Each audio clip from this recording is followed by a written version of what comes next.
Did you know that people are much more honest when they feel like they're being watched?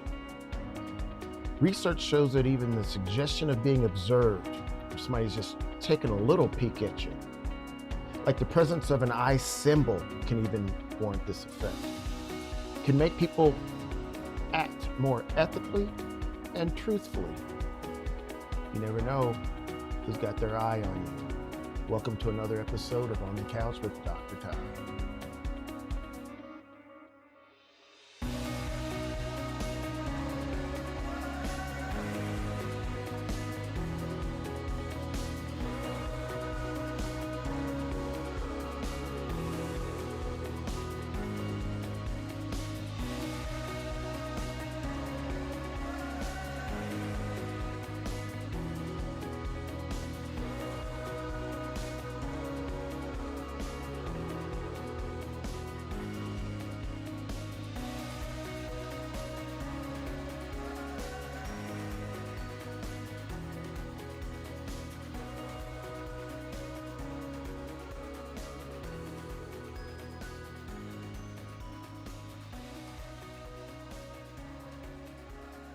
So let's dive into the mind of a psychopath.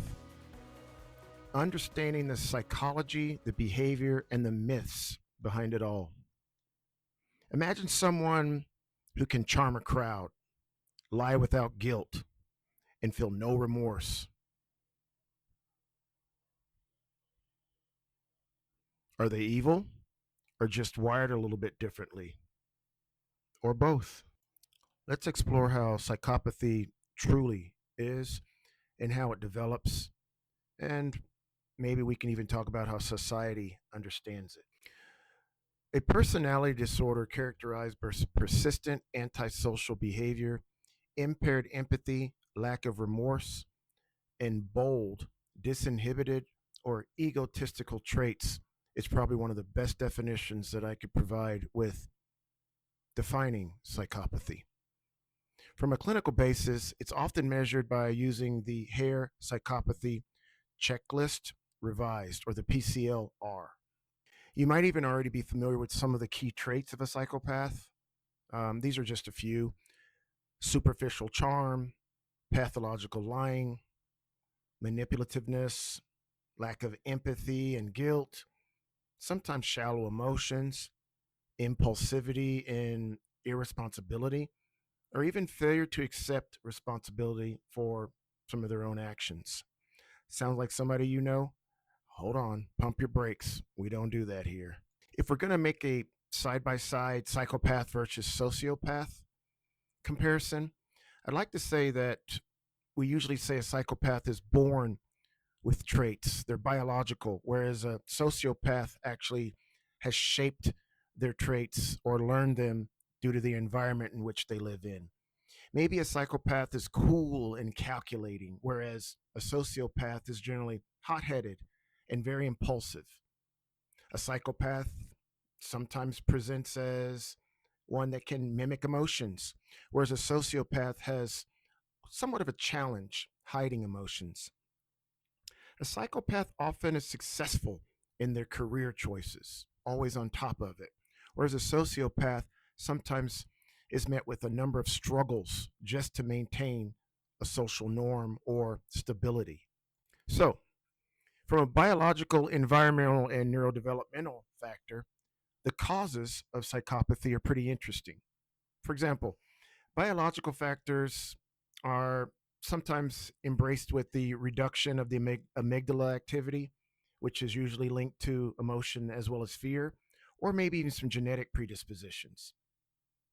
From an environmental factor, childhood neglect or abuse seems to be a recurring um, period or a recurring event. We might even have poor parental attachment. From a neurodevelopmental factor, the brain structures and the functions are usually met with abnormalities. Speaking of the brain of a psychopath under MRI studies show reduced gray matter in emotional regulation areas, maybe even weak connections between the amygdala and the prefrontal cortex. This usually is a result of poor emotional response and the moral reasoning is a little out of whack. So, I'd like to talk about three particular types of psychopaths. We have a primary psychopath, which innate lack of emotion and or empathy, the ones that we are pretty commonly familiar with. You have your secondary psychopath is generally developed traits due to maybe trauma or some social environmental factors. And then you have that successful psychopath.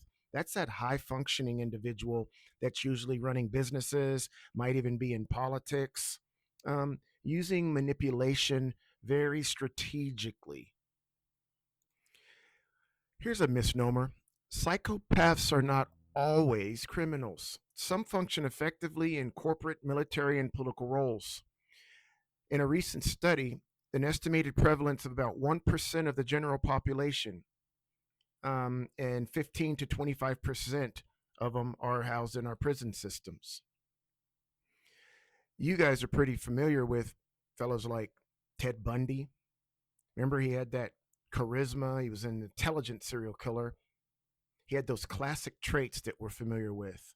Then we had those corporate psychopaths like the CEOs who exploit others for personal gain and they don't really care anything about anybody else but themselves.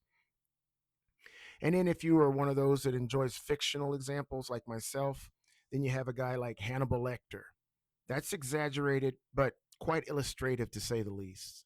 Some common misnomers about psychopaths is all psychopaths are killers. Psychopaths can't feel any emotions. Psychopathy equals insanity. This isn't true. The reality is most are not violent. They can feel emotions, but sometimes kind of on the shallow end. And also, it's a personality disorder and it's not psychosis. So the idea of them being insane, be careful with that one. So when we're treating and or managing these individuals, sometimes we're met with a number of challenges. Psychopaths rarely seek help voluntarily. Usually legal reasons see them in our clinics or in our offices. They usually have limited success with traditional therapy, so we got to dig real deep here.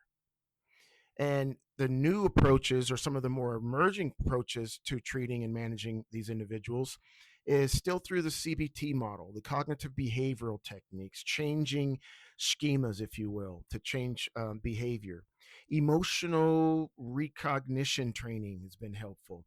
And then also early childhood interventions play a good role in helping the treatment and or management. One of the questions that continues to come about is, can psychopaths be rehabilitated? Should they be feared or understood? How can early identification help prevent harm? Well, this is society's dilemma, and people are in the field are continuing to study this as we speak.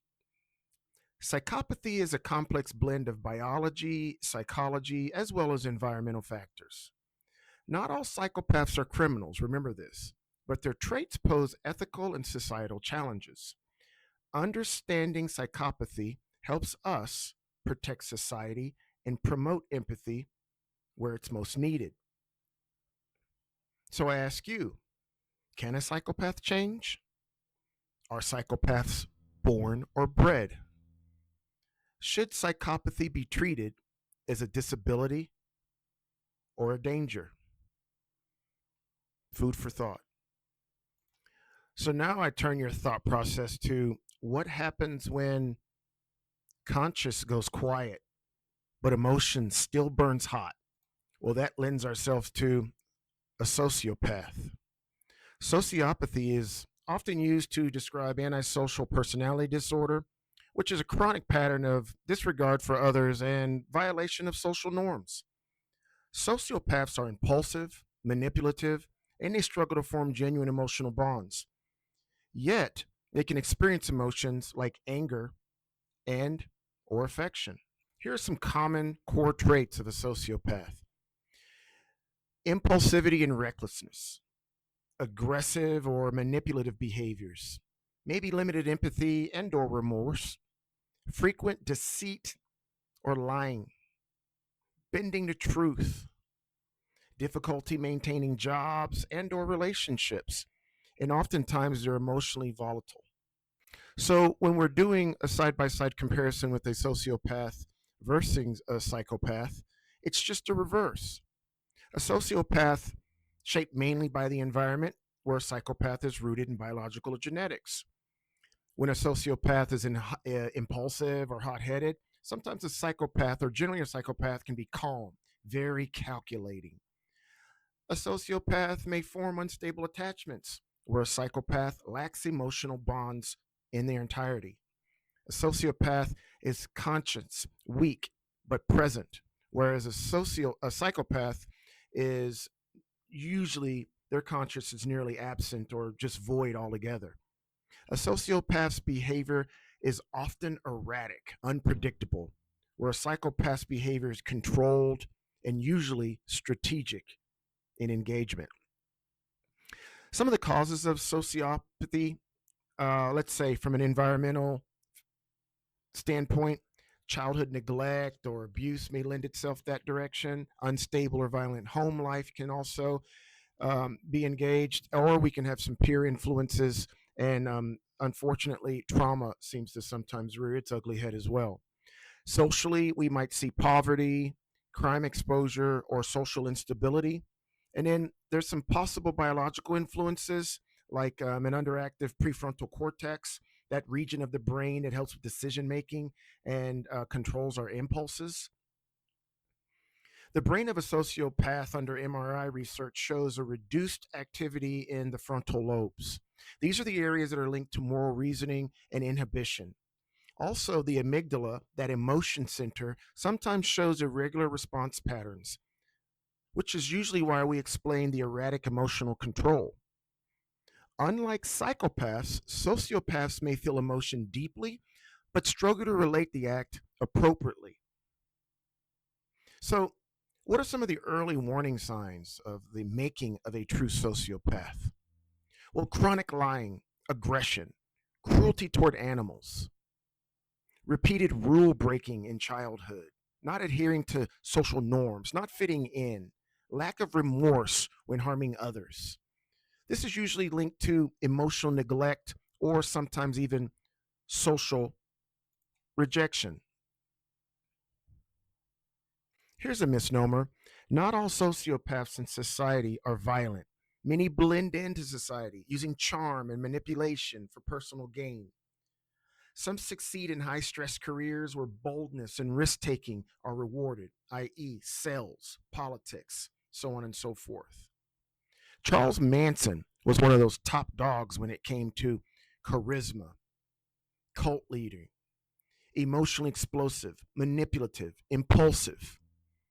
And in a really good fictional example would have been one of my favorites, Tony Montana from Scarface. Passionate, impulsive, and morally detached. Sociopaths tend to act out of emotion, not cold calculation, as we once believed. Some common myths or misconceptions. Well, one of the myths is all sociopaths are criminals. We've beat that one to death, haven't we? The reality is many never commit crimes. Sociopaths can't love. Not true. They can, but relationships are usually a bit unstable. Here's another myth: sociopathy is the same as psychopathy. Nope. They share traits but differ in cause and emotional regulation. How do sociopaths manipulate and engage themselves throughout society? Well, they exploit emotions to gain trust. They do one of those neat things that we always use in this field called gaslighting or guilt tripping others. They use love bombing.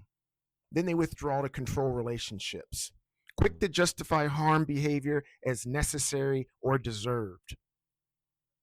So, when we're talking about treatment and intervention, some of the challenges with sociopaths is that they rarely seek therapy voluntarily.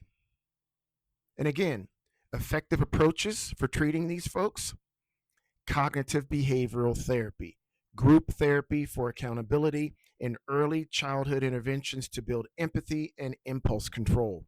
Sometimes medications might even be administered to help regulate aggression as well as mood instability. The sociopath and society sometimes reaches ethical proportions and sometimes presents itself with ethical dilemmas. Are they responsible for their actions if shaped by the environment? Sociopathy challenges our understanding of morality, justice, and rehabilitation. Understanding sociopathy helps improve prevention and reduce the stigma associated with it. Can sociopathy be prevented through early intervention? Should society focus on punishment or rehabilitation? How do we balance empathy with accountability? I'll leave that with you until our next episode. Thank you. Stay safe and stay smart.